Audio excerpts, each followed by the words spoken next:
Have you ever had that sinking feeling when filing your taxes only to discover someone else had already filed in your name? Or maybe you're worried about becoming the next victim of tax identity theft. Well, today we'll tackle this frightening issue head on, and I'm going to provide you with some biblical wisdom, but more important than that, some practical steps to protect yourself from tax identity theft. Join me today as I tackle this. Tax identity theft. Is someone filing returns in your name? In a world where crushing debt keeps you trapped, where living paycheck to paycheck has become your new normal, and where the dream of retirement seems impossibly out of reach, there's hope. Join financial evangelist Ralph E. Stepp Jr., a man who's walked through the fire of financial failure and emerged stronger on the other side. Welcome to Ask Ralph, the show where real-world experience meets biblical truth to break the bondage of financial despair. Get ready to take control of your money, break free from the financial stress, and align your resources with God's purpose for your life. This is Ask Ralph with Ralph E. Stepp Jr. Well, welcome to the show. Today we're tackling something that could devastate your finances, and that's tax identity theft. And I wish I could say I'd never seen this, but I see it more and more as we move forward. And if you've ever felt that sick feeling when something's wrong with your finances, I'm going to be sharing Sarah's powerful story today. Now, Sarah is one of my clients. She's a business owner, just like many of you are, and she was the victim of a tax identity theft. And I'm going to talk about her journey from crisis to triumph, because here's the thing, the main takeaway from today. There is always hope. And today I'm going to give you some practical steps that you can take right away to secure your finances and keep those in alignment with your faith. Now, if you missed yesterday's show, I had a powerful episode about whether saving for emergencies means we don't trust God. It was a really eye-opening discussion. I got a lot of feedback from it. And I talked about how prudent planning and faith work together perfectly. So if you missed it, I'm going to encourage you to go to check it out. You can find all of our episodes at askralph.com. Well, today's listener question comes to us from Maria. And this is what Maria wrote. She said, "Dear Ralph, I'm writing to you with tears in my eyes and fear in my heart. Just yesterday, I tried to file my tax return for my small business, a boutique shop I've poured my heart and soul into for the past 5 years. But the IRS rejected it, saying someone had already filed using my Social Security number. My hands are shaking even as I write this. I've always been careful with my information, tracking all my expenses and income meticulously. But somehow this still happened. As a single mama too, I was counting on my tax refund to help catch up on some bills and maybe finally fix our aging heating system. Now I'm terrified about what this identity thief might do next. Will they try to take out loans in my name, access my business account? I've been up all night praying for guidance, but I feel so violated and overwhelmed. The thought of dealing with the IRS while trying to keep my business running and taking care of my kids seems impossible, Ralph. I need your Christian wisdom. How do I handle this situation now? And what can I do to make sure this never happens to my family again? I know God has a plan, but right now I'm struggling to see it through my fear." Well, thank you for your question. And I understand exactly what you're saying. There's an immediate financial impact. You are counting on that tax refund. And like you said, it's for essential needs. You got to get that heating system repaired. And listen, if you're like most of my clients and most of the people I know running a small business, you've got tight margins. You don't have a lot of extra room to play with. And add to that, you're a single mother supporting 2 children, and you've got this huge financial responsibility. And trust me, I've been through this with clients, and there is such fear and anxiety when this happens. It keeps you up at night. And I hear what you're saying. You're feeling violated and vulnerable, and you're struggling to reconcile how this could happen. Why would God allow this challenge to come into your life? And as if you don't have enough on your plate, you're trying to manage this while managing your business, and you're worried about what's going to happen next. Maybe you're worrying about, is the daily operations going to cause me an issue? And you've got this fear. You've got this legitimate fear that your damage is going to happen to your business reputation. And like I said, you're trying to find God's plan in this difficult situation. You're trying to find that spiritual balance with faith and practical financial matters, and you're looking for some guidance. Well, guess what? I've got guidance for you today. Because the truth of the matter is, when this happens to you, a lot of people worry about, well, what's the next step, Rob? What's going to happen? You're worried about loans or accounts being opened in your name. You're uncertain about how to prevent future occurrences of this. And you need guidance for protecting both your personal and business finances. Well, guess what, Maria? I hear you loud and clear, and I am going to help you today. And if you're like Maria and you've got a question or you've got a crisis, one of the things I'm going to encourage you to do is if you go to askralph.com, I've got a little search icon there. One of the things that I would strongly encourage you to do is go do search on the situation that you're facing, because I've got almost 700 episodes out there on the website. I've got videos, I've got blog posts. So when you have one of those difficult situations, I'm going to encourage you, because maybe it's 3 o'clock in the morning and you can't reach out to somebody. Go to askralph.com, click on the search icon, and see if I've already given some guidance on that.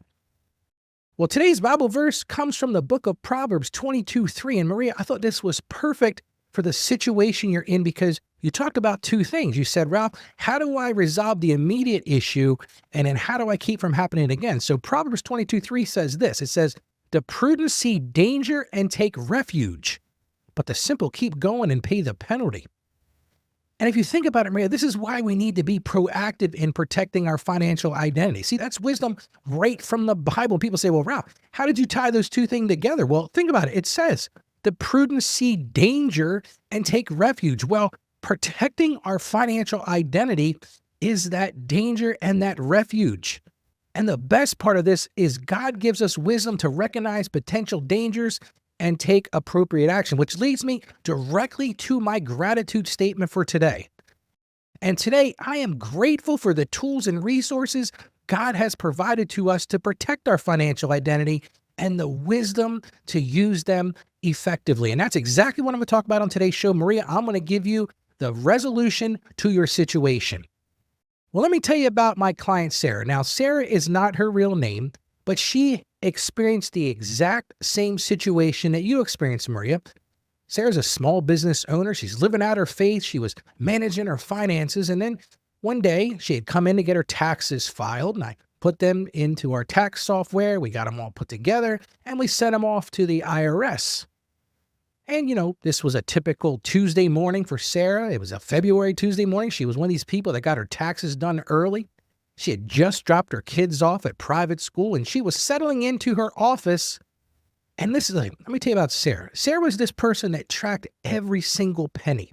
And I've talked about this on other shows. She was one of these most diligent people that you would ever find. And she had been, in this habit of getting her return filed early.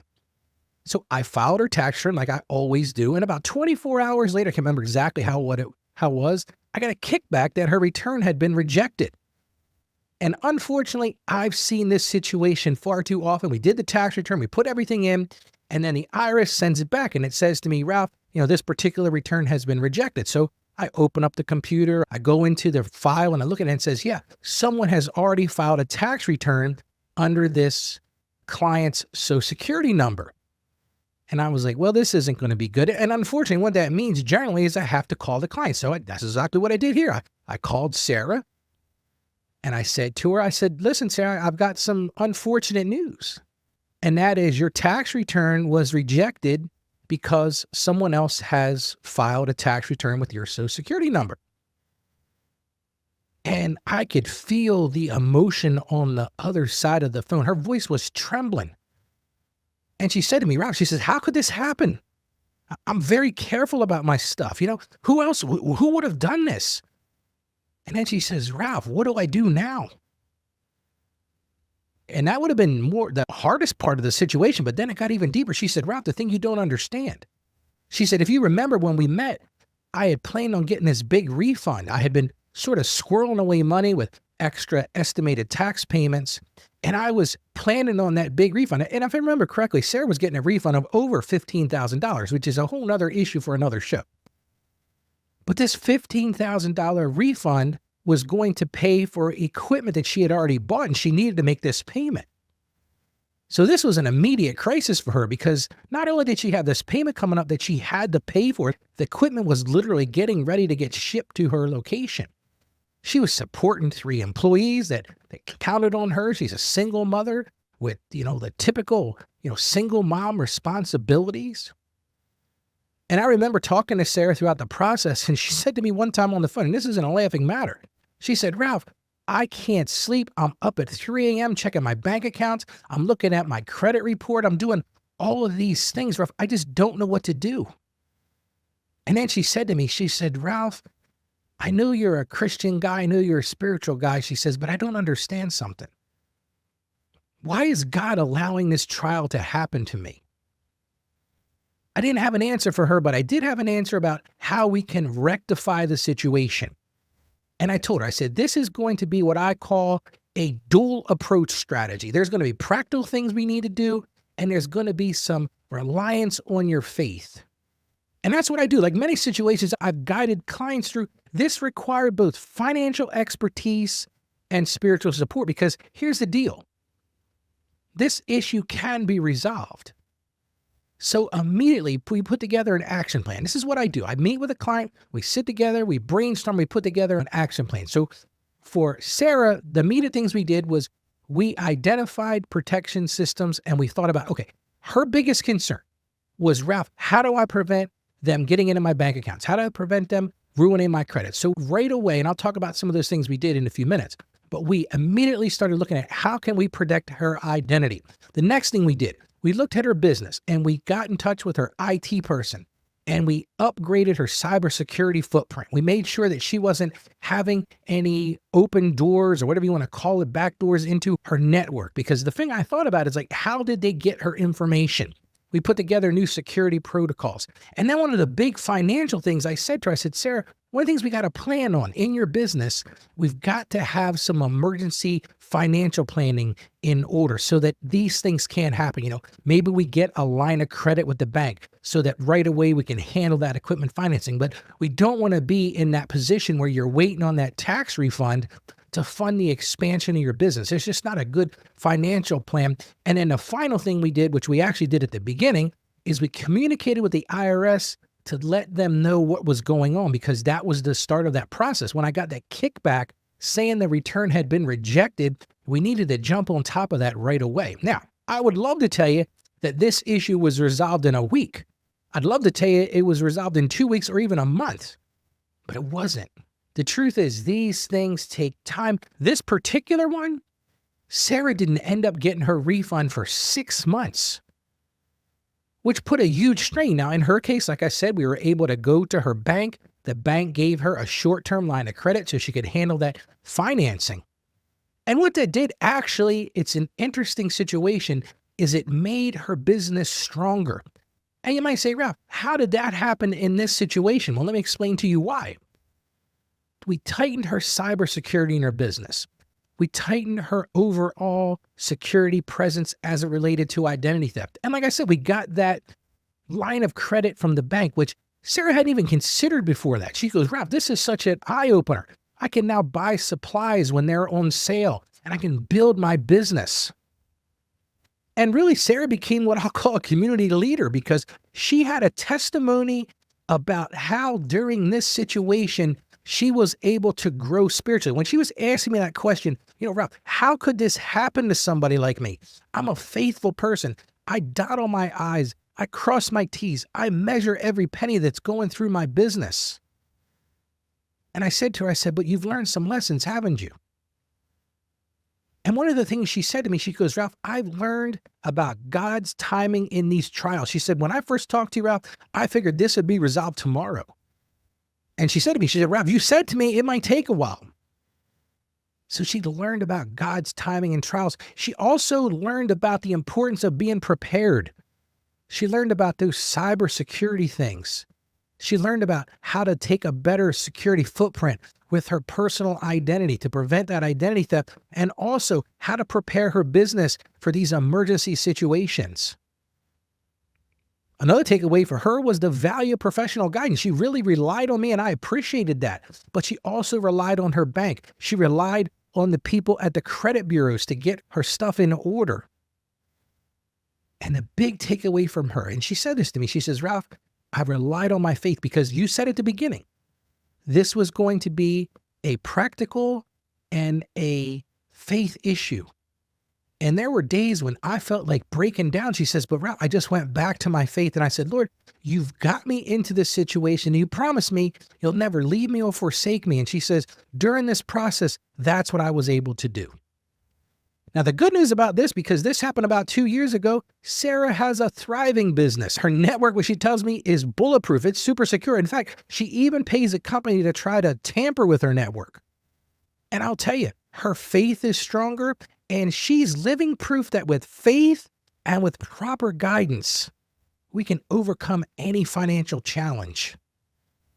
And Maria, you're probably asking, Ralph, what specifically did you do? What should I do right away? That's great that you helped Sarah, but you're asking Maria, like, what could I do right now? So I'm going to tell you, here are the immediate action steps that you need to take right now. Listen, I'm going to talk about what you do if you're the victim of this tax identity theft, and then in a few moments, I'm going to talk about ways to prevent it. But if you've been the victim of this, first thing you want to do, immediate emergency actions. Number one, call the IRS Identity Theft Protection Unit. Now, I'm going to tell you the number. It's 800-908-4490. I'm going to put that in the show notes as well, and it'll also be in today's blog post. But you do this before you leave. As soon as you find out that your identity has been compromised, like when I got off the phone with her, that's the first call that Sarah made was to the IRS. Second thing, the IRS is going to ask you to do this, and you might as well get started on this.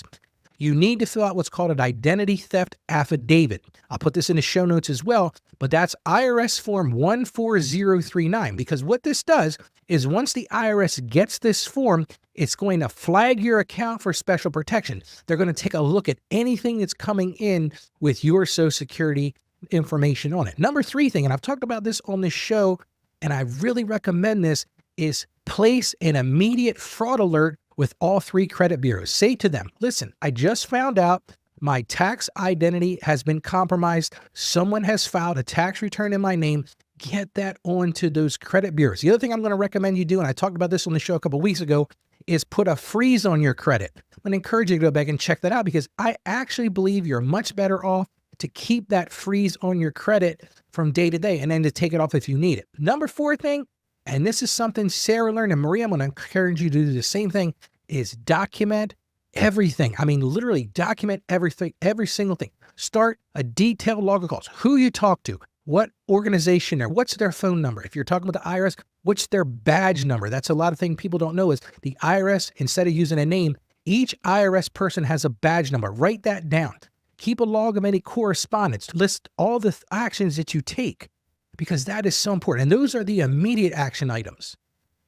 If you are a business owner, here's some things I'm going to recommend. And you can do this for your personal situation as well. These are some protection steps. First thing you want to do, change all your passwords on your financial accounts immediately. Go to every bank account. Go to every credit card account. Anything that's connected with your finances, go and change those passwords. You might be saying, Ralph, I know that's an annoyance. That's a hassle. You're right. It is. But an ounce of prevention is worth a pound of cure. That's what my grandmother used to say. I'm going to encourage you to do that. Go change every single one of them. If you use a password manager, make sure you're updating that. Next thing I'm going to encourage you to do, contact each of those organizations. Contact your bank, your credit union, and alert them that you may have fraud on your account. Now, if you're fortunate, it could just be an isolated situation. And this is the thing you need to understand. I'm going to take a little sidetrack here. It could be a very innocent situation. Let me explain what I mean by that.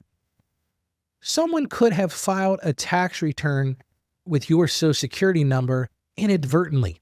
Maybe the person they used to do their taxes typed in the Social Security number wrong.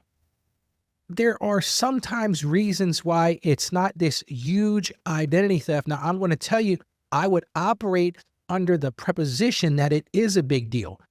But that's one thing I'm going to do. So alert your bank, alert your credit card companies right away. If you're a business owner, look at your employee access like Sarah did. Look at your intranet, your infrastructure of your computer system. And while you're doing it, make sure that you're protecting your customers' data at the same time. So those are the two things with the critical business steps. But one of the things that Sarah learned, and Maria, I'm going to challenge you to do the same thing. This is not an easy process. I'm going to tell you to connect with a trusted prayer partner Or maybe there's a group at church or a mentor that you can lean on for support during this challenging time, because this is a challenge. Like I said, for Sarah, it took 6 months to get this resolved. And remember this, you don't have to navigate this alone. One of the things you can do is schedule a consultation with me, and I'll give you personalized guidance. You go to askralph.com. You'll see an icon at the top of the screen that says book a call with Ralph. The other thing you can do is join our Tuesday night live show. Like tonight, we're going to be going live at 7 p.m. Eastern time, and maybe you can work with our community to understand like what other people have gone through. Now, when you're putting together the documentation for this, now again, this is if you've already been the victim of this tax identity theft, you're going to want to have some information at your fingertips when you're calling the IRS. Grab those prior year tax returns. They're going to ask you for information so they can tie you to your information. Pull your current year tax documents. If you've got a business, pull those financial records, any IRS correspondence you have. And one of the big things you're going to want to do is go file a police report and keep that police report right in front of you, because the credit unions are going to need it, the banks are going to need it, the credit card companies are going to need it, the credit bureaus are going to need it. So have all those things ready, because remember this, taking immediate action is crucial. You can't wait for this thing to just go away on its own. But at the same time, I'm going to encourage you, don't let fear paralyze you. See, I've talked about this many times on this show, because there are practical steps you can take, but then you also have to go back and rely on your faith. The faith is what's going to see you through this, because guess what? Even in the worst possible scenario, God is going to see you through this. And that is the key to overcoming these financial challenges. Now, maybe you're listening right now and you're saying, but Ralph, I haven't even been the victim of this type of identity theft. What can I do to prevent it? And that's what I promise you I'm going to talk about. So that's a great question. So I've got 4 things to keep in mind, real simple things. 4 things. Big takeaways from the show today. Secure your personal information. You might say, Ralph, how do I do that? Well, I'm going to give you some ideas. Number 1, never carry your Social Security card with you. Just don't do it. Put it away, lock it in a safe, but never carry that card with you. While I'm talking about that, keep all your tax documents in a secure location. A lock safe is great. Don't keep them out on your desk if you happen to be at work or somewhere where somebody can grab them. Maybe you've got people coming in and out of your house to do work for you or something like that. Keep those things locked up. I'm going to encourage you to shred or securely destroy any documents containing personal information. It amazes me how many people don't take the time and effort to shred stuff. They just put it in their trash can. So be proactive, secure your personal information. And as I talked about on the show a month or so ago, be extremely cautious in giving your Social Security number to anybody who asks.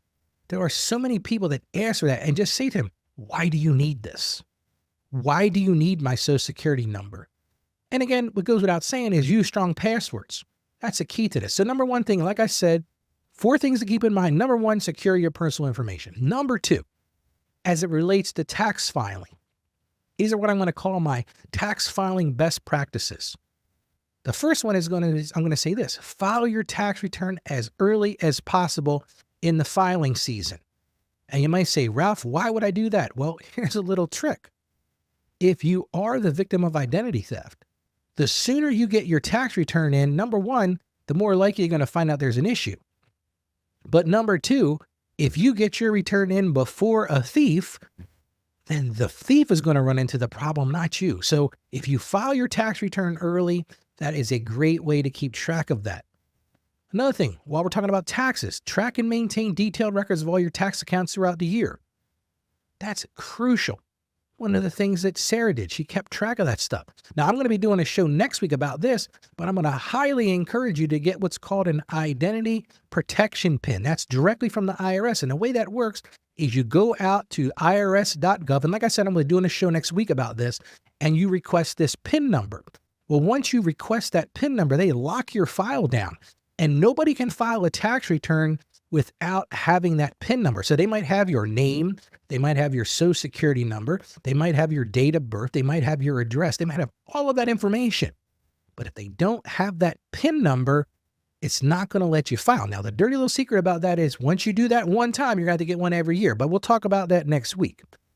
and keep copies of all your tax returns and supporting documents for at least 7 years. I'm just adding that right here because I just think that's a really good thing to do. So going back to our 4 things. Number 1, secure your personal information. Number 2, we talked about those tax filing best practices. Well, number 3 is digital security measures. This one is crucial. Use secure, updated tax preparation software. This kind of goes without saying, but pay attention to the website you're going. If you're doing your own taxes and you're going online to do it, make sure you're using a reputable and secure tax preparation software. Make sure that it's one that you've heard of, not some fly-by-night, hey, here, free file with us and we'll get your refund in 24 hours. That's a whole nother issue, and that's a whole nother discussion. Another thing I'm going to recommend you do, always enable 2-factor authentication on any financial accounts. That is just crucial. This one I thought about when I was preparing for this show, and I thought about maybe somebody sitting at a coffee shop or at an airport or using some public Wi-Fi. That is not the place to prepare your taxes. You don't want to be putting your name, your social security number, your date of birth, your husband or your wife's social security number, your kids. Don't do it on a public Wi-Fi system. And last but not least, monitor your bank accounts and your credit reports. Don't wait till you've already been the victim of that to go back and figure out what happened. So that's number 3, digital security measures. And number 4 is look for professional support. It's one of the things I highly encourage you to do. Work with a qualified tax professional who can help you identify red flags. Stay informed about the latest tax scams and fraud techniques. We send these out to our clients through our newsletters or through our email alerts. I talk about them here on the show.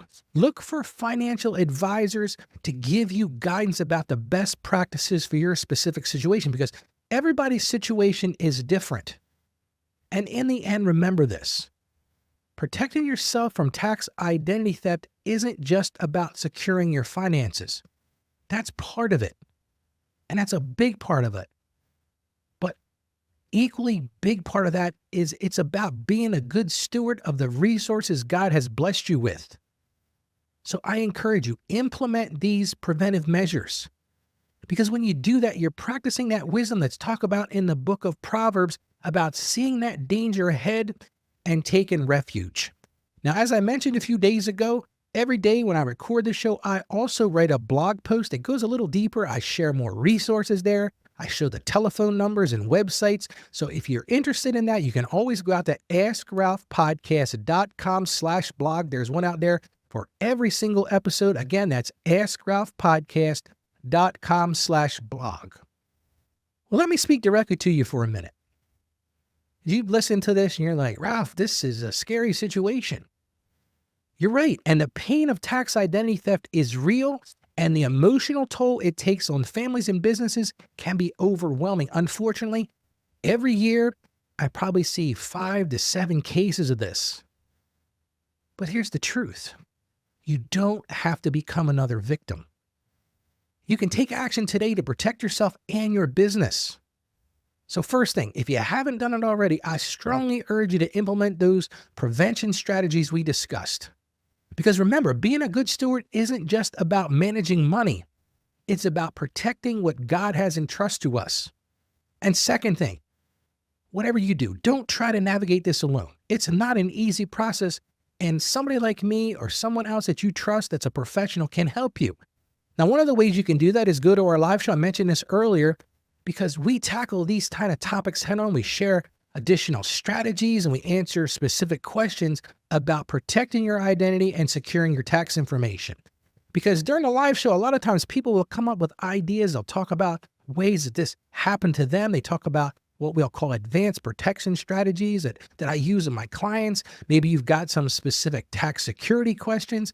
And the best part of this, I talk about this all the time in the live show. It's a way to connect with other people who are facing similar challenges, and you can receive spiritual encouragement on your financial journey.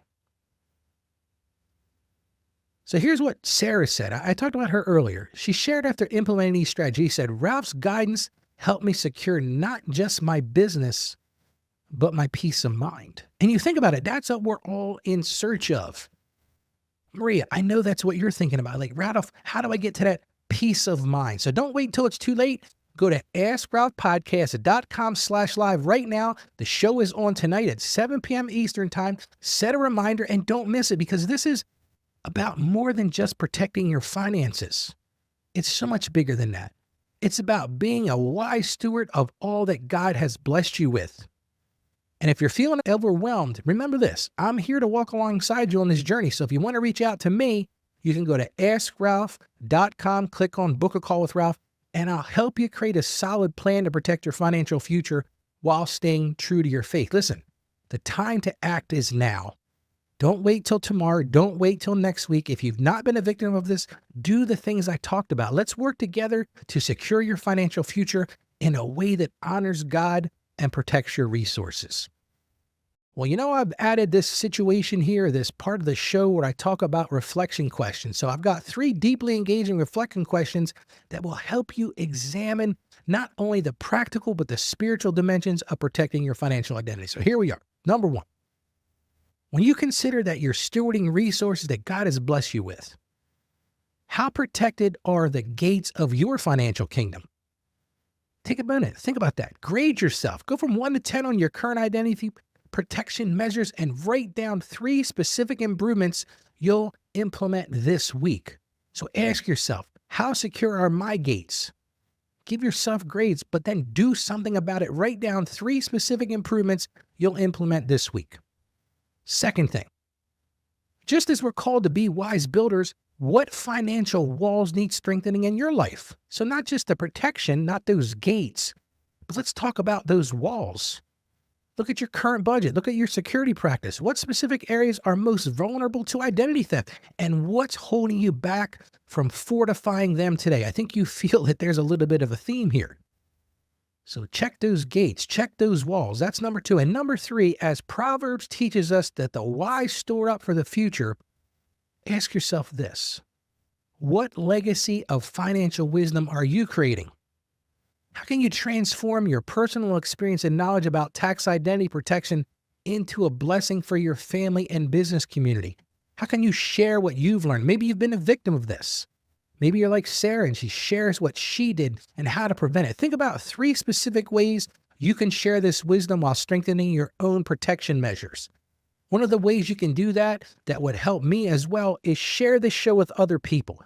Send them a text, send them an email. Just say, hey, listen, I just heard this show about tax identity theft and you really should check this out. Here's a link to the show. Just go to AskRalph.com. Now, I think we've covered a lot today. Now, tomorrow I've got a special treat for you as I interviewed Dr. Alex Watson. He's with Admire Medical, and we're going to discuss whether preventive care really saves you money over time. That was the central purpose of our interview, and you don't want to miss this insightful interview about stewarding both your health and your wealth. He gives us some great ideas about how to do both, so I'm going to encourage you to check that out tomorrow. Remember this: my passion is to help you achieve financial success. I want to see you live out your dreams, and I want to see you grow in your faith. And I know working together, we can master your finances from a Christian perspective. So as I always end this show, stay financially savvy out there. Do those preventive measures. Protect yourself from tax identity theft, because I'm going to tell you, if you ever had a chance to talk to Sarah, she would tell you, prevent this. You don't want to go through this. That was 6 months of problem after problem. So please, if you don't hear me, listen to me now. Prevent this from happening to you. So God bless you and enjoy your day. Thank you for joining us on the Ask Ralph Show. And with a simple click to subscribe, we'll invite you back to our next episode. And remember, financial issues don't have to be complicated. Just ask Ralph.